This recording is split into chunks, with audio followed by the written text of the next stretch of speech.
So here's why I feel really good, especially about Pennsylvania, for Donald Trump to win.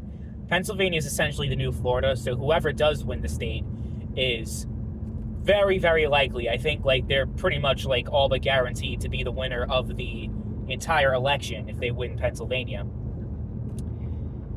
There is a huge difference in party registration between just a few years ago and now. Not that long ago, the party registration was 900,000. There were 900,000 more Democrats than Republicans. Now, it's only 300,000. So the party registration narrowing shows that not only is Pennsylvania more of a swing state than it was before, but it also shows that Republican support specifically is gaining significantly in the state just compared to 2020. So that is one key indicator. The other thing is minority support for Donald Trump seems fairly good, at least for a Republican candidate. Showed about 40% support among Hispanics, and I forget what the number was for black voters. With black women, he's just getting destroyed because of Harris. But black men is still, Trump is polling fairly well with. So those two things, honestly, those two things alone combined make me feel good about Pennsylvania, because of just the fact that it looks like a really good environment for the GOP. If you base it off of polls, if you base it off of party registration, and her 1% lead is pretty insignificant, really. When you had Hillary Clinton had a pretty good lead in Pennsylvania, Joe Biden had a pretty consistently strong lead in Pennsylvania in 2020, and he barely won that state. It was within less than a percentage point. So I just don't see Harris winning Pennsylvania. I also think that Trump's going to get Wisconsin, though I think that Harris will, if my gut feeling says she will win Michigan, but she won't win Arizona, she won't win North Carolina, and I also don't think she's going to win Nevada.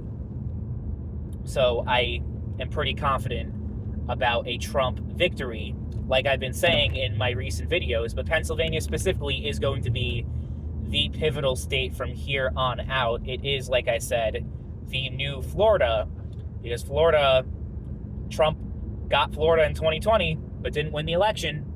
So I think that says a lot. That it's, and just the margins too. If you look at the average of polls in Florida, Trump consistently has a 4 or 5% edge over Harris. So Florida's not really a state. I don't even think Democrats are really putting that much money into Florida at this point, because they also see it themselves as a fairly lost cause.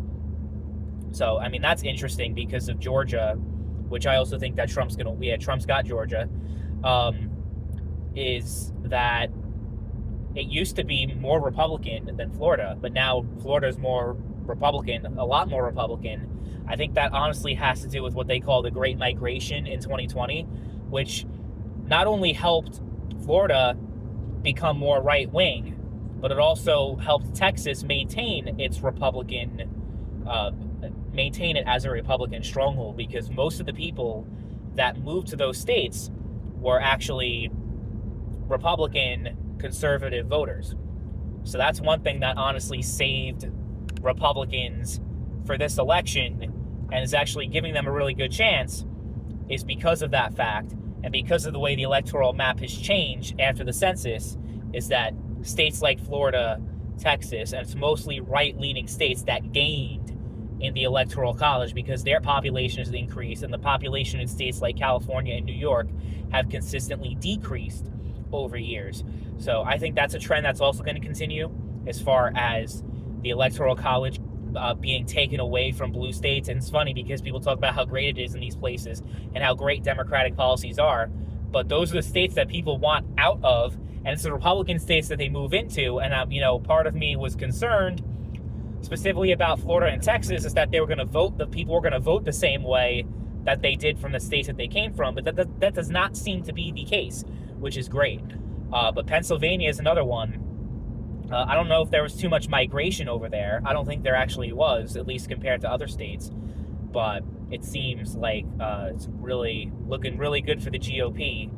And the whole blue wall is going to come crashing down. It came crashing down in 2016 and held up in 2020. It came back up in 2020. And I think in 2024, it's going to come crashing down all over again. And yeah, Harris voters are in for a real surprise. They definitely are.